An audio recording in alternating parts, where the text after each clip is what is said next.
บายดีพี่น้องพ่อกับชาวผู้ไทยนะพี่น้องเส้นเก่าเส้นเดิมพี่น้องเลยมา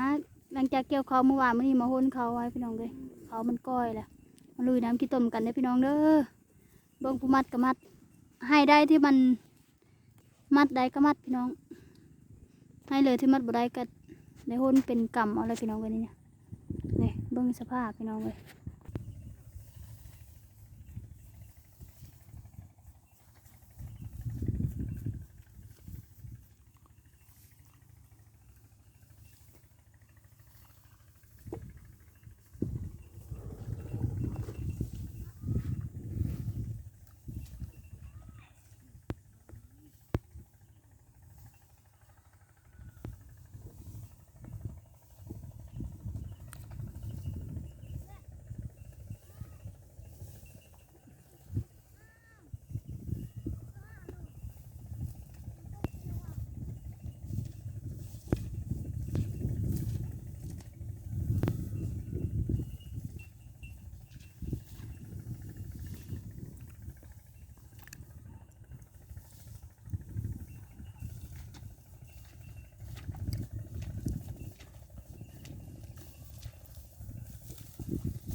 ขี้ต้มบุกๆนะจำเดียวกับยามดำนาพี่น้อง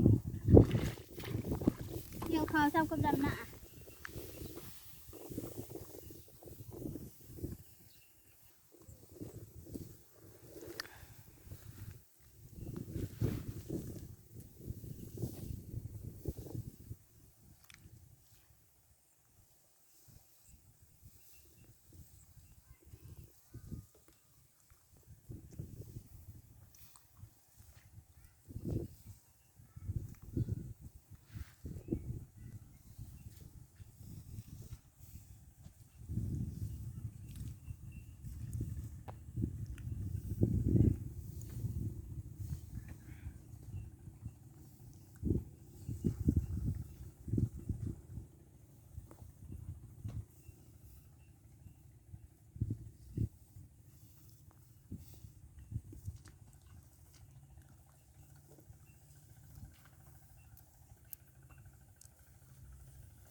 ลุยพี่น้อง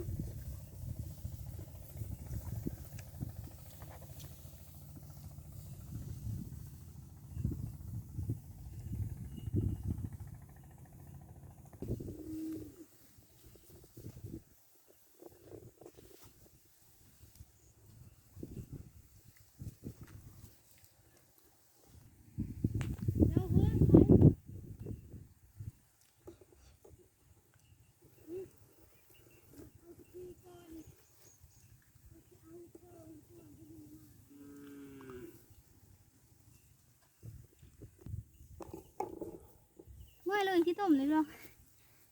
หมดแล้วจะเขิน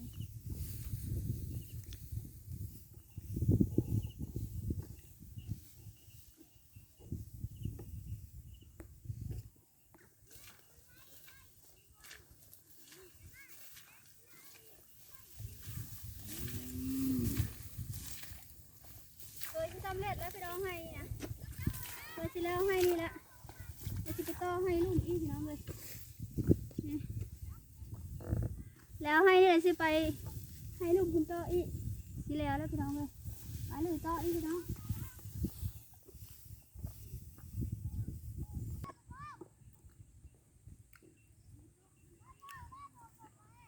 วันนี้หอมนึงพี่น้องจะมาสิแล้ว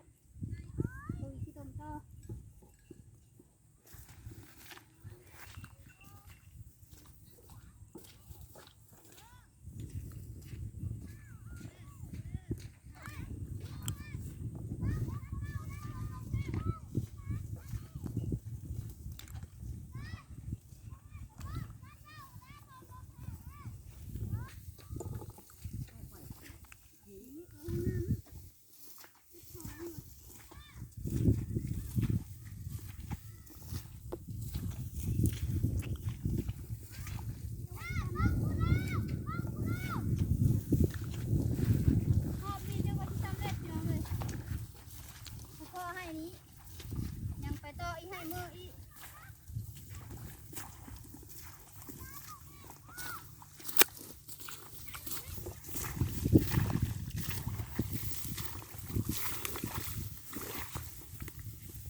เด้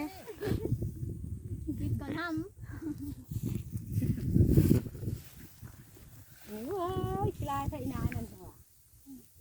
เอาไป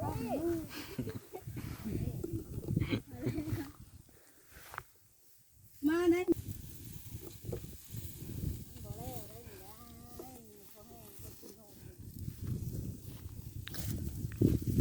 แม่ ยาเป็นผู้เทพคอยเป็นผู้ห้าปูเป็นผู้กองจะข้าวค้าแล้วมันกะลาไปตีแทงตะโกยว่าหยุดเจ็บเลยเติบและคนพอจะตก มาพี่น้องบุกให้นี่ต่อพี่น้องชุดละบัดเด้อเบิ่งเด็กไปถึงบุ้งช่องกับนักบ่โอ้โหไปพลาพนั่งพอแล้วเลยเนาะ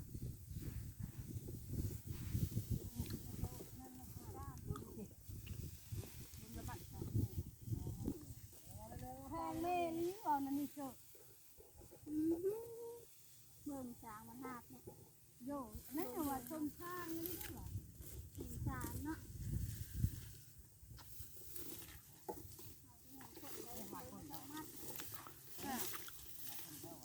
กินกระลายคนอันนี้ใครได้บ่ไม่ได้ลงเงิน นักบ่ มาแล้วกูนับดิชาดูกูไปถูเลย โอ้ยไหวนะเอาไปก้อนเช็คไหวนะโจ้หอดพุ่นแล้วกันจ้าเอาได้บาดนี่ไปคือโต้เนาะ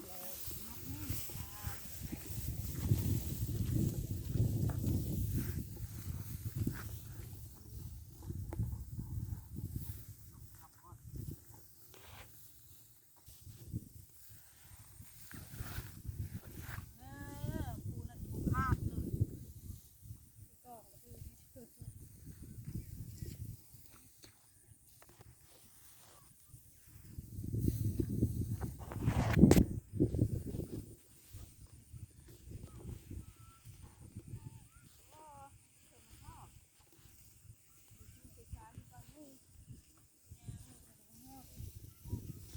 แก้ว คนต่ออีพี่น้องบุกค่ำแล้วมืดจักมืดค่ำก็รู้ว่ามืดคนจะได้บุญและคนต่อมาว่ามันแล้วโจที่เกี่ยวแล้วให้มันเป็นมัดตัดแล้วแล้วก็ขัดต้อมมันเอาไว้อย่างเราเรียกทิ้งภารกิจทิ้งกระยามันเขาก็ลงมากันเอา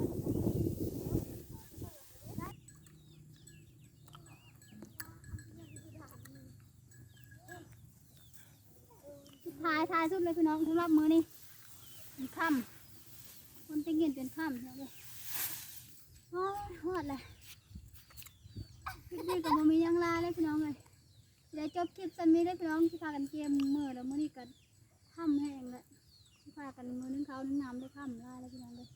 คลิปนี้ก็จบสันนี้แล้วก็ข้อมุกขบเจอเด้อพี่น้องเด้อสำหรับผู้ติดตามพี่น้องเด้อสำหรับผู้เบิ้งจะได้กับข้อมุกขบเจอได้ลาพี่น้องคลิปนี้ก็จบตอนนี้พี่น้องอย่าลืมกดไลค์กดแชร์กดติดตามกดกระดิ่งพี่น้องเจอชาวผู้ไทยเด้อพี่น้องไปก่อนพี่น้องบ๊ายบาย